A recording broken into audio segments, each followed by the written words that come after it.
Hi, good morning, or good afternoon, or even good evening, depending of course on where you are. For me, it's good morning. And I have to say that today the weather is amazingly bad.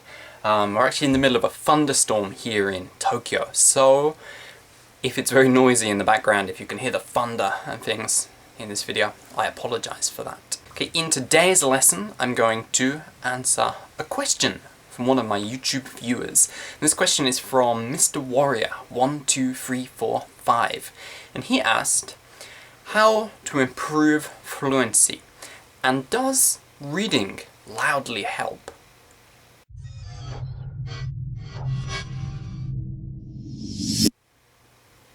Okay, so improving fluency and about reading loudly, or reading out loud. I'm going to actually answer this question kind of backwards. So first of all, does reading loudly or does reading out loud help? I'm going to say yes, it does. And I think maybe different English teachers say different things. And certainly when I was taking my masters, I read different things, and some people said it's a waste of time, and some people said it's very useful. I think yes, it is kind of useful.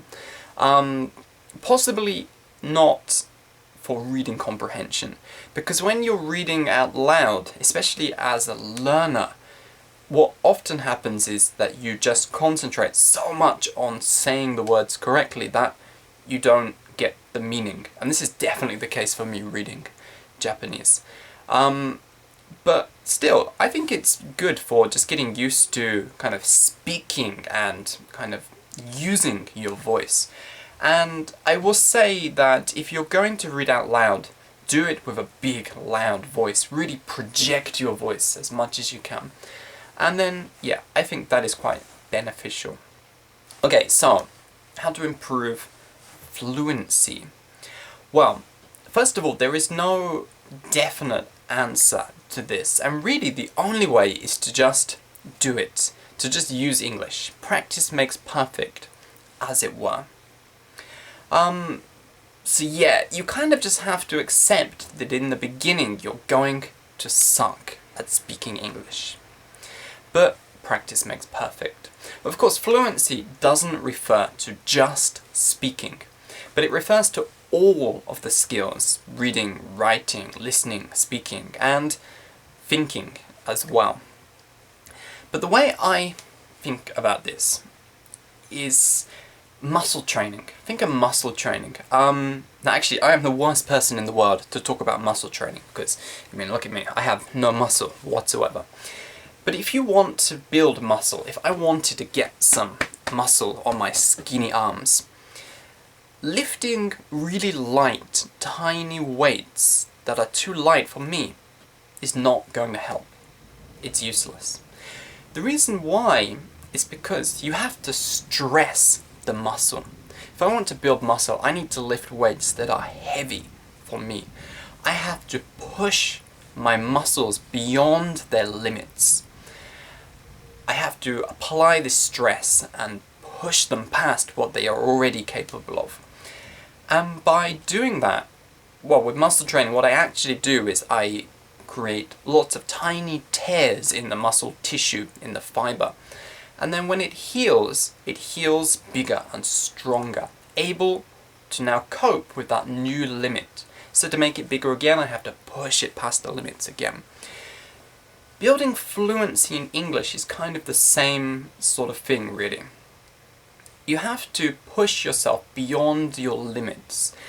Doing what is comfortable to you and doing what is easy to you all the time is not going to help you improve. You have to, again, break the kind of limits and go beyond that. I always recommend a two-way approach to learning English.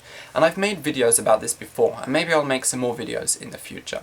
But by a two-way approach, I mean kind of short periods of very intense, concentrated, focused study or practice, followed by much longer periods of very relaxed English use, or kind of exposure.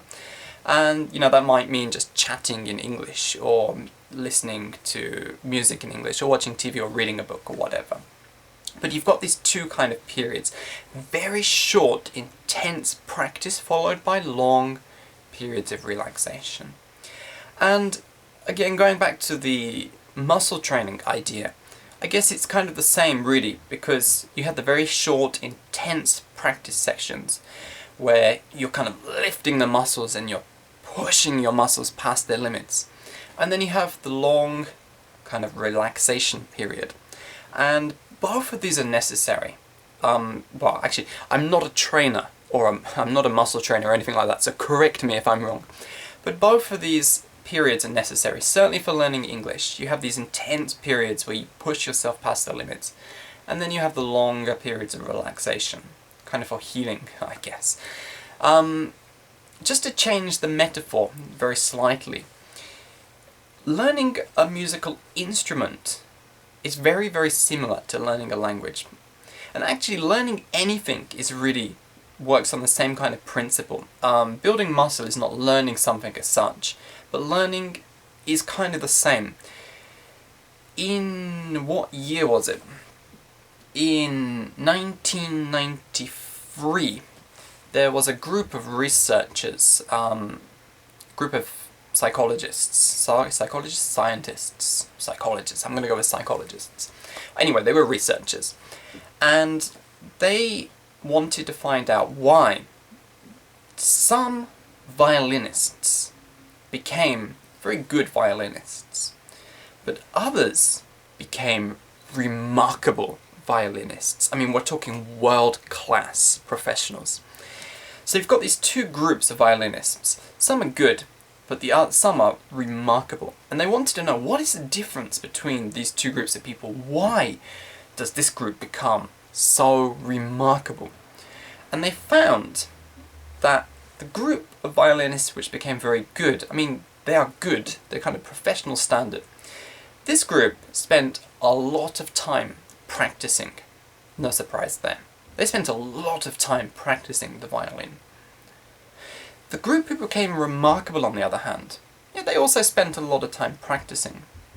But actually their practice sessions were much shorter, and they didn't spend as much time practicing overall as the good group. But their practice sessions were very, very short, very concentrated, very intense, focused practice. That was the main difference between the two. This group practiced a lot, but their practice wasn't so intense, whereas this group practiced less, but their practice was extremely intense and extremely focused. Learning anything is really the same, and certainly learning a musical instrument and learning English is very, very similar. Short, intense practice sessions followed by longer, relaxed kind of exposure, usage sessions. So in some future videos I'll teach you some kind of specific techniques that you can use for kind of building fluency. Again, fluency doesn't mean just speaking, it kind of means reading or writing or listening or thinking in English or anything, speaking as well. For speaking, one technique that I recommend is of course shadowing, and I've made videos about that before. I will make some more in the future. I'll also teach you some other techniques for speaking, and again for these other skills. Okay, so I think that is about it for today's lesson. There doesn't seem to have been too much thunder and lightning whilst I've been recording, so hopefully it's not too noisy in the background. As always, if you haven't already, please subscribe to my channel. And if you have a question or a lesson request of your own, leave a comment in the comments box below this video. And if you have any kind of feedback or any opinions of your own about today's lesson content, also leave a comment below this video. And I will see you in the next lesson.